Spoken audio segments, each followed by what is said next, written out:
Começa agora Ciência UFSCar. Conheça, descubra e aproveite as pesquisas e seus pesquisadores e pesquisadoras da Universidade Federal de São Carlos. Em janeiro desse ano de 2021, o Brasil foi, em grande medida, surpreendido pelo anúncio da saída da Ford do país. Na UFSCar, pesquisadores do Departamento de Engenharia de Produção, vinculados a dois núcleos, os núcleos de estudos organizacionais, o NEL, e ao núcleo de estudos em sociologia econômica e das finanças, o NESEF. Esses pesquisadores realizam estudos sobre um fenômeno que ajuda a entender o que aconteceu, a financiarização. A financiarização, aqui só para começo de conversa, pode ser compreendida como predominância do setor financeiro sobre a sociedade. Mas já a gente acrescenta mais detalhes a essa definição. No estudo realizado sobre a financiarização da indústria automotiva, os pesquisadores da UFSCar mostraram as características desse processo nas 5 maiores montadoras do mundo: Toyota, Volkswagen, Hyundai, GM e justamente a Ford. A agenda de pesquisa continuou depois desse estudo, olhando primeiro para as 10 empresas com os maiores valores de mercado em todo o mundo e, mais recentemente, também para a economia brasileira. Para saber mais dessas pesquisas, seus resultados e o referencial teórico que as orienta, eu converso hoje com Mário Sacomano Neto, que é professor, pesquisador do Departamento de Engenharia de Produção da UFSCar. Mário, eu trouxe aqui os primeiros elementos para essa nossa conversa, mas eu queria que a gente começasse naquilo que dá a gente pode chamar de contexto ou ponto de vista para esses diferentes estudos que vocês vêm realizando, que é a perspectiva da sociologia econômica.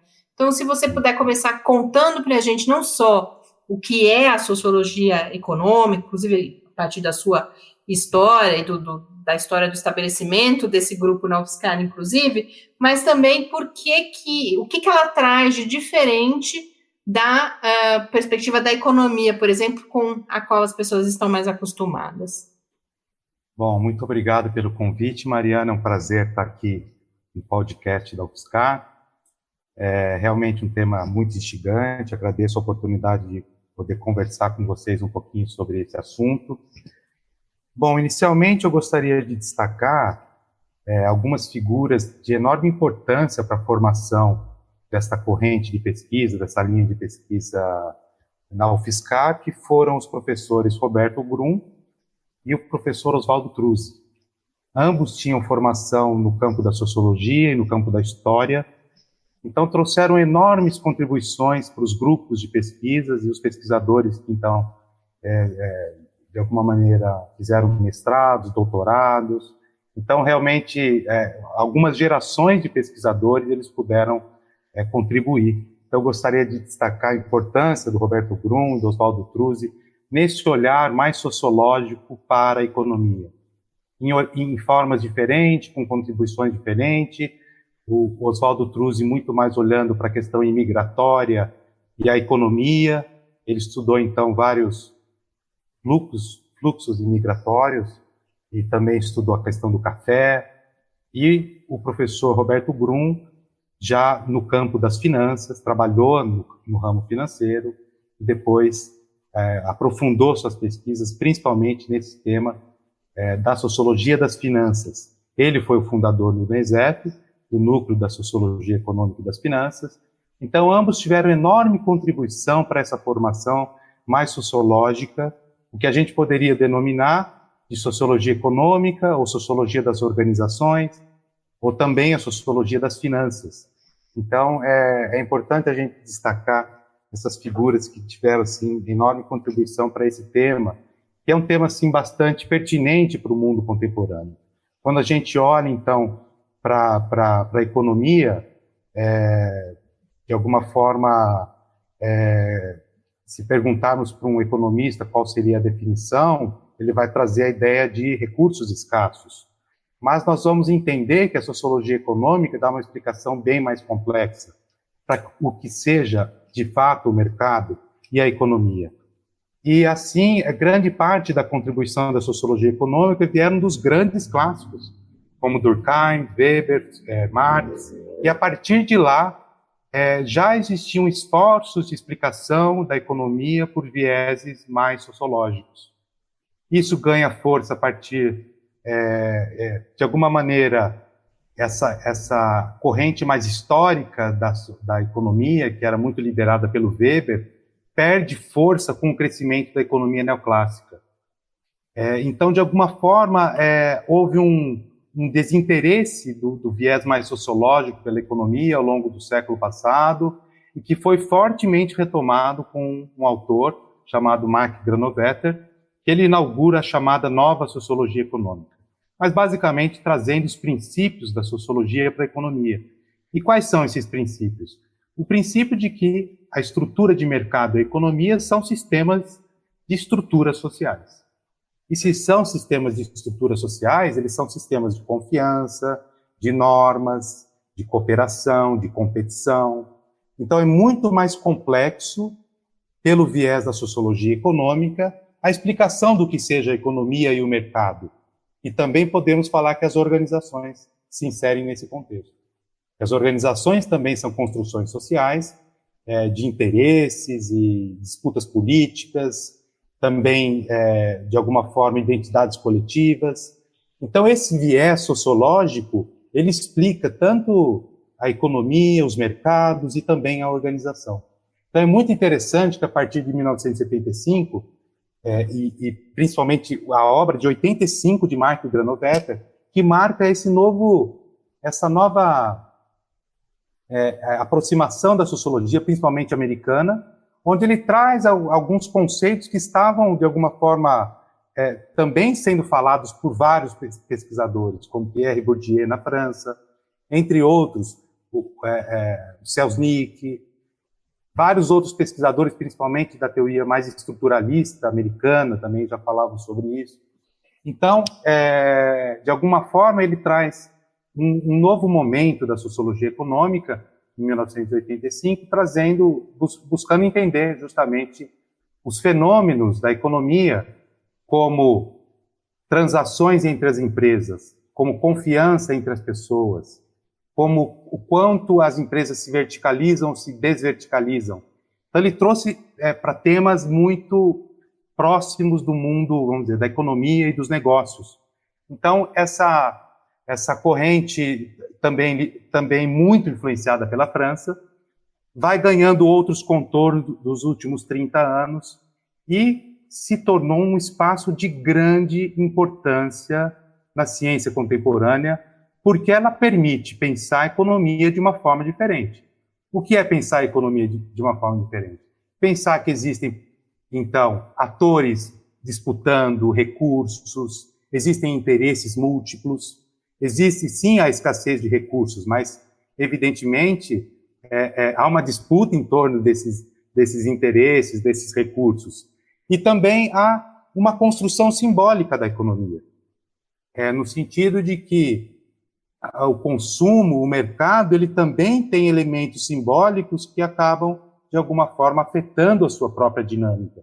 Por exemplo, quando nós compramos um produto, muitas vezes nós optamos por uma empresa, um mercado, enfim, que nós confiamos, que nós temos uma relação, inclusive podemos ter uma relação de proximidade, de afinidade. Então, o mercado ele vai muito além do que uma relação de oferta e demanda ou uma explicação tipicamente de escassez de recursos. Então, ele tem justamente no seu núcleo a estrutura social. E aí é o social, justamente, da sociologia econômica. Falando agora especificamente de financiarização, a gente já teve a oportunidade de conversar sobre isso antes, e além desses aspectos que você traz agora, me chamou bastante atenção o quanto, e aí já olhando, por exemplo, para o estudo da indústria automotiva, para a gente ter tempo aqui depois de falar ainda do momento atual da pesquisa de vocês, já vou abordar as duas coisas ao mesmo tempo, que mostrava assim, vocês olhando para um processo de financiarização em que passa a ser... Não é só a retirada dos acionistas, por exemplo, que é entendido como sucesso, né? Vocês vão olhar para outros aspectos nesse estudo que vocês fizeram, inclusive, por exemplo, para o que acontecia com os trabalhadores. Eu lá no início trouxe para essa discussão a saída da Ford do Brasil e todas as preocupações que vêm com isso. Então, se você puder contar agora um pouco de o que foi olhar, o que é esse processo de financiarização, né? A gente apresentar para além daquilo que eu coloquei muito brevemente no início, e aí usar esse estudo da indústria automotiva um pouco como exemplo aqui, para o que vocês olharam e como que vocês olharam nesse estudo que olhou aí para as principais montadoras e como que isso nos ajuda a gente, traz mais elementos para a gente entender o que aconteceu especificamente com a Ford aqui no país. Muito bem, Mariana. Então, obrigado pela questão. Então, a financiarização é um dos temas da sociologia econômica. Podemos dizer que é um dos temas que tem ganhado bastante espaço. Evidentemente, a sociologia econômica das organizações é um campo riquíssimo, e esse é um dos temas que nós temos estudado, com grande influência do professor Roberto Grum, como eu mencionei, e específico nesse estudo, eu tive a participação do professor Júlio Donadoni e do pesquisador Marcelo do Carmo, que foi doutorando aqui conosco, e que, enfim, liderou essa pesquisa e que trouxe aí resultados muito interessantes na indústria automotiva no caso. De uma maneira geral, Mariana, nós podemos definir a financiarização como um conjunto de transformações onde as atividades financeiras têm se tornado dominante na economia. Então, nós vemos um aumento da importância das atividades financeiras como um recurso de lucro da economia. Então, eu gosto muito da definição e da obra do Neil Fligstein, que é um professor que a gente trabalhou em Berkeley, eu tive com ele em 2018, e ele, nesse livro, ele explica que o capitalismo ele foi se modificando ao longo do tempo e as formas de lucro foram se modificando também ao longo do tempo. Então, ele explica nesse livro, esse livro da transformação do controle corporativo, The Transformation of Corporate Control, ele explica 4 formas de controle que as empresas tiveram ao longo da história. Então, inicialmente, a ideia do controle direto, onde a disputa, a competição se dava muito por cartéis, monopólios. Uma segunda forma de controle pela manufatura. Então, os lucros se davam justamente quando, no período fordista, taylorista, justamente otimizando os processos de manufatura, verticalizando empresas. Então, esse foi o segundo momento da forma de controle. Um terceiro momento, onde os lucros vinham muito de alguma maneira, do esforço mercadológico, o que a gente chamaria do marketing, da área de vendas. Então, um momento, principalmente a partir da década de 50, onde as empresas passam a investir muito dinheiro em marketing, vendas, campanhas de vendas. E a partir da década de 80, principalmente nos Estados Unidos, essa nova forma de controle ganha os seus contornos. Quando o Estado americano passa a desregular o sistema financeiro e passa a dar muito mais amplitude e espaço para o desenvolvimento do sistema financeiro nos Estados Unidos. Então, basicamente, nós vemos uma desregulação ocorrente nos Estados Unidos a partir da década de 70 e 80, também diante de uma crise mundial de queda de crescimento econômico, o Estado americano encontrou alguma saída para aquele problema de alguma forma, crescimento baixo da economia americana, e a partir, então, dessa desregulação, houve um crescimento extraordinário do sistema financeiro, do ponto de vista de lucros, do ponto de vista de influência nas empresas, do ponto de vista de influência nos governos e do ponto de vista da influência na sociedade. Então, desde então, nos últimos 40 anos, nós temos o crescimento do que a gente chamaria da financiarização. Podemos falar numa escala mundial? Podemos. Evidentemente, isso se diferencia em cada contexto, mas muito liderado pelos Estados Unidos. Então, de alguma forma, como que a gente poderia entender esses vários níveis? Então, no nível da economia, nós temos, por exemplo, a relação entre a financiarização e a taxa de juros, a questão da financiarização e a questão da dívida pública, a questão do capital especulativo na economia brasileira. Então, as implicações da financiarização são de vários níveis. Então, podemos olhar para um nível mais macro na economia, podemos olhar para um nível mais da empresa, um nível mais intermediário, onde nós podemos observar como que as fontes de lucro estão muito mais ligadas aos lucros financeiros. Então, as empresas, por exemplo, como a Ford, ela passa a ter tanto o banco Ford, então o cliente vai lá, compra o veículo e financia o carro pelo banco Ford, mas as empresas transcenderam essa ideia de ter simplesmente um banco. Eles passaram realmente a investir dinheiro no sistema financeiro. Então, nós vemos o aumento das fontes de lucro das empresas ligadas a ativos financeiros. Então, ao invés dela investir em pesquisa e desenvolvimento, inovação, ela pode investir no sistema financeiro, que é o mercado pelo mercado, é o dinheiro pelo dinheiro. Então, isso tem implicações das empresas, a partir do momento que elas passam a lucrar muito mais com ativos financeiros. Também nós percebemos, Mariana, nesse estudo que o Marcelo liderou, com apoio também do Júlio Donadoni, nós percebemos também que a composição acionária das empresas ela é completamente ligada ao mercado de capitais. Quem é dono da Ford hoje? Se a gente for olhar os maiores acionistas, a família Ford ela tem uma pequena porcentagem, mas quem é dono da Ford hoje é justamente o mercado de capitais. Então, ela está atrelada ao mercado de capitais. Os donos da Ford e muitas dessas empresas estão atreladas a grandes fundos de investimento. Então, nós podemos citar o BlackRock, o Vanguard Group e o State Street, por exemplo, que são os 3 maiores fundos de investimento do mundo.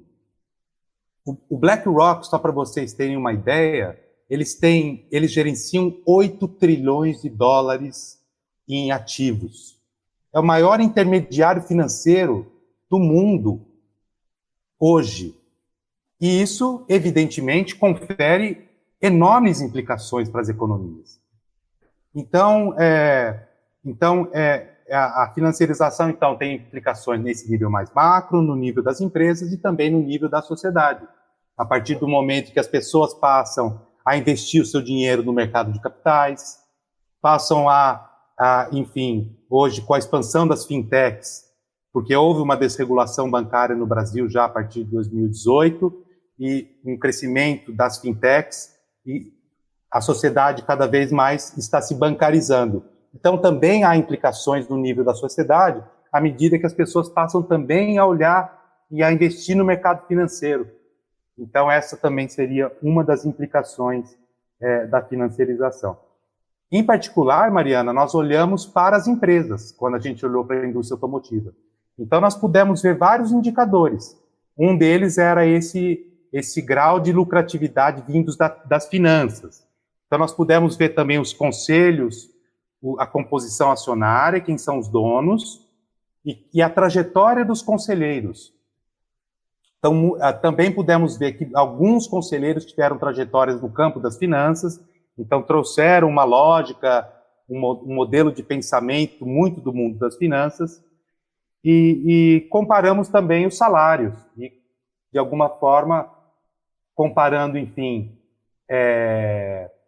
os salários dos CEOs e todos os ganhos e os benefícios, nós chegamos a números estratosféricos de diferença entre os CEOs e os trabalhadores do nível mais baixo das empresas. Isso tanto para as empresas automotivas e ainda mais para as empresas de tecnologia. E foi o doutorado também que o Marcelo concluiu conosco. Então, ele olhou para as empresas como o Facebook, olhou para as empresas como o Google, e pudemos ver uma estrutura muito similar.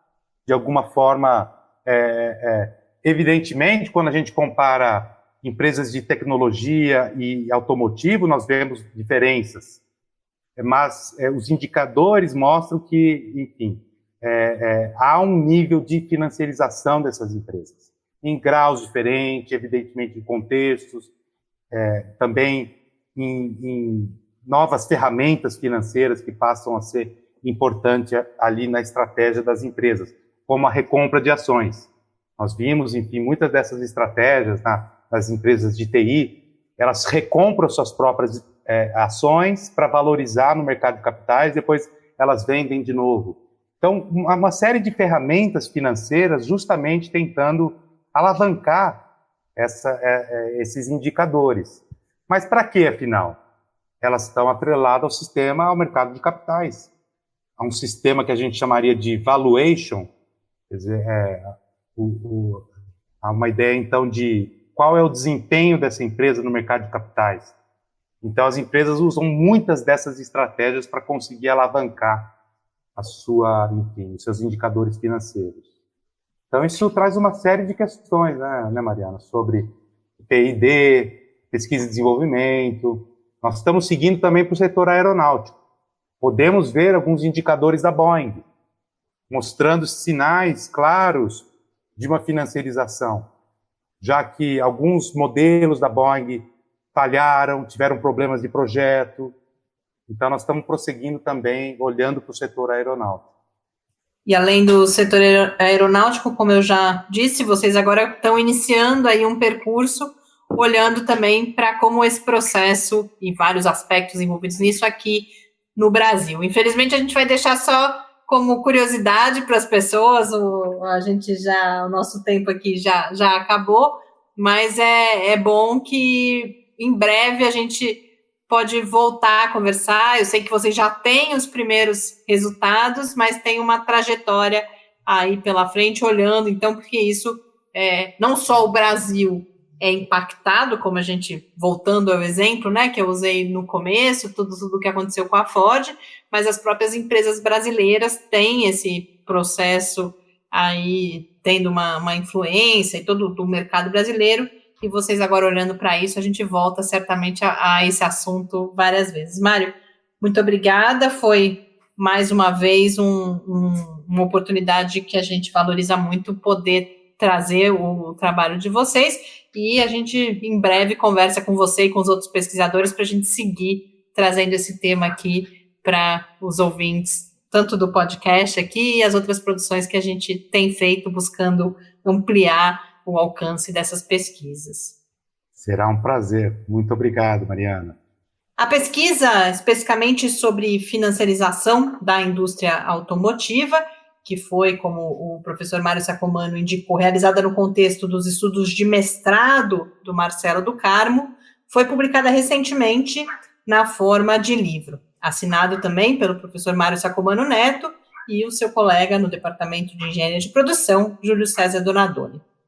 No portal da UFSCar, em um link que está na descrição desse episódio, você pode conferir mais informações sobre como adquirir a obra no site da editora Routledge e também mais detalhes dessas pesquisas e, sobretudo, sobre a pesquisa que olhou para a indústria automotiva que a gente comentou rapidamente aqui hoje. Muito obrigada pela audiência e até o nosso próximo encontro. Mariana Pezzo para o Ciência UFSCar. Você ouviu Ciência UFSCar, uma produção da Assessoria de Comunicação Científica da Universidade Federal de São Carlos, em parceria com a Rádio UFSCar. Acompanhe as últimas notícias sobre o conhecimento produzido na universidade no Twitter em @ciência_UFSCar.